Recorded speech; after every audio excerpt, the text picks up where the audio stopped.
Shalom Bapak Ibu yang dikasihi oleh Tuhan.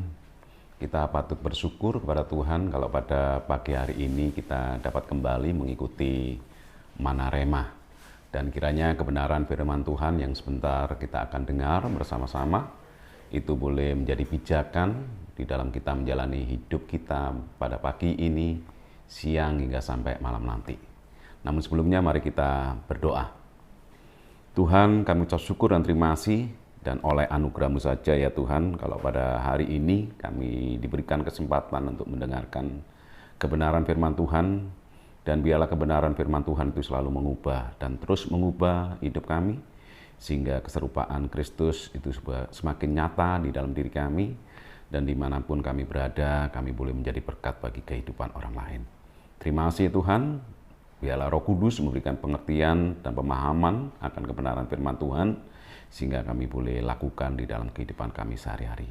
Hanya di dalam nama Tuhan Yesus Kristus kami sudah berdoa dan mengucap syukur. Haleluya. Amin. Bapak Ibu yang dikasih oleh Tuhan, pada hari ini kita akan belajar tentang bergaul dengan bijak. Mari kita akan buka Alkitab kita di dalam Amsal pasal 13 ayat yang ke-20. Demikian bunyi firman Tuhan. Siapa bergaul dengan orang bijak menjadi bijak, tetapi siapa berteman dengan orang bebal menjadi malang. Bapak Ibu yang dikasih oleh Tuhan, firman Tuhan yang barusan kita baca, itu mengingatkan kita bahwa orang-orang yang ada sekeliling kita itu sangat berpengaruh besar bagi kehidupan kita.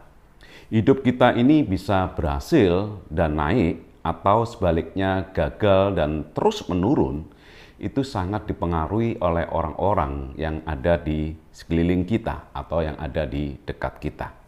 Nah, kontribusi mereka itu sangat berpengaruh bagi masa depan kita. Oleh karena itu, penting bagi setiap kita untuk memperhatikan siapa orang-orang yang selama ini ada di sekeliling kita. Ketika Tuhan menghadirkan pendamping bagi Adam yaitu Hawa, Allah bukan bertujuan hanya sekedar manusia beranak cucu, bertambah banyak, serta memenuhi bumi. Namun Allah ingin Adam dan Hawa dapat menjalankan kehendak Allah dengan tepat dan benar. Adam dan Hawa diharapkan bisa merepresentasikan keberadaan Allah yang tidak kelihatan. Melalui apa? Melalui karya yang dibuatnya. Dan mereka bisa saling melengkapi dan mengeluarkan potensi yang dimiliki. Demikian juga kita pun harus memperhatikan dengan sungguh-sungguh siapa orang-orang yang ada di sekitar kita dalam membangun hubungan dengan orang lain. Sebab dalam 1 Korintus 15 ayat 33 dikatakan demikian. Janganlah kamu sesat, pergaulan yang buruk merusakkan kebiasaan yang baik. Ini membuktikan betapa kuatnya pengaruh pergaulan dan komunitas dalam membentuk kebiasaan seseorang. Kebiasaan baik akan menjadi rusak bukan karena tidak pelayanan atau jarang mengikuti doa puasa. Tetapi kebiasaan baik bisa menjadi rusak itu oleh karena pergaulan buruk. Karena salah dalam membangun relasi atau hubungan.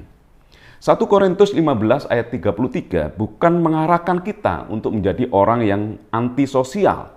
Namun kita perlu menghindari persahabatan yang bisa membawa kebiasaan buruk itu terjadi di dalam kehidupan kita.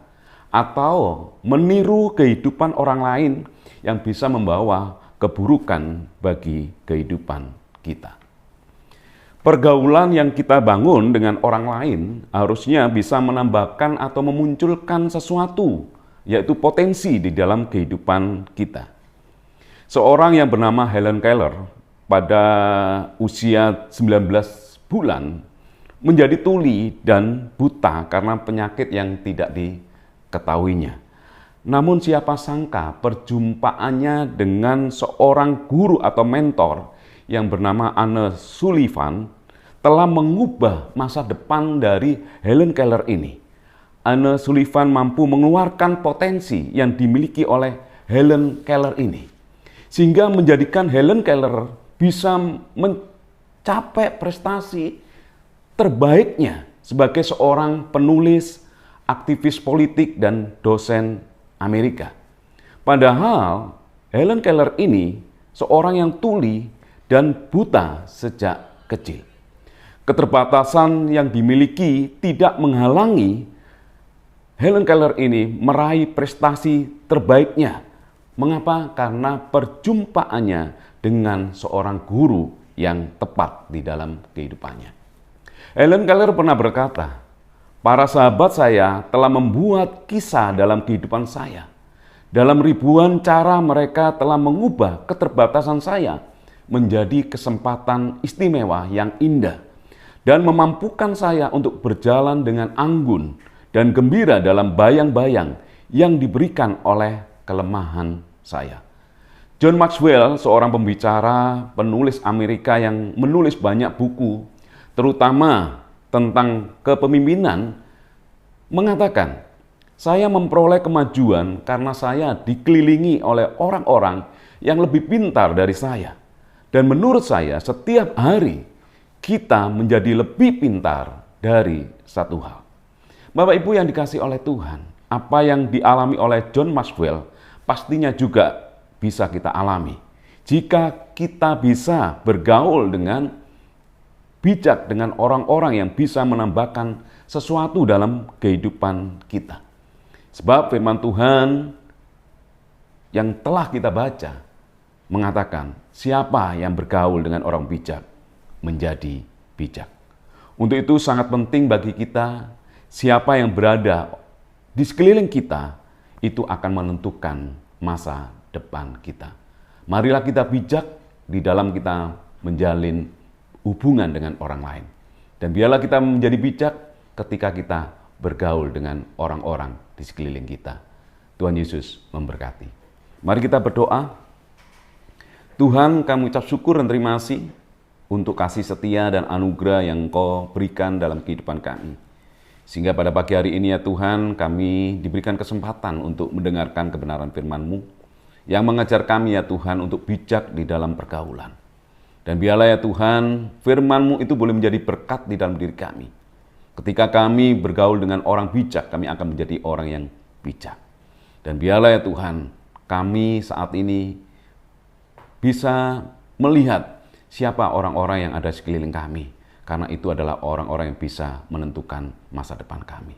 Terima kasih ya Tuhan buat kebenaran firman-Mu dan ajar untuk kami bisa melakukannya dalam kehidupan kami sehari-hari.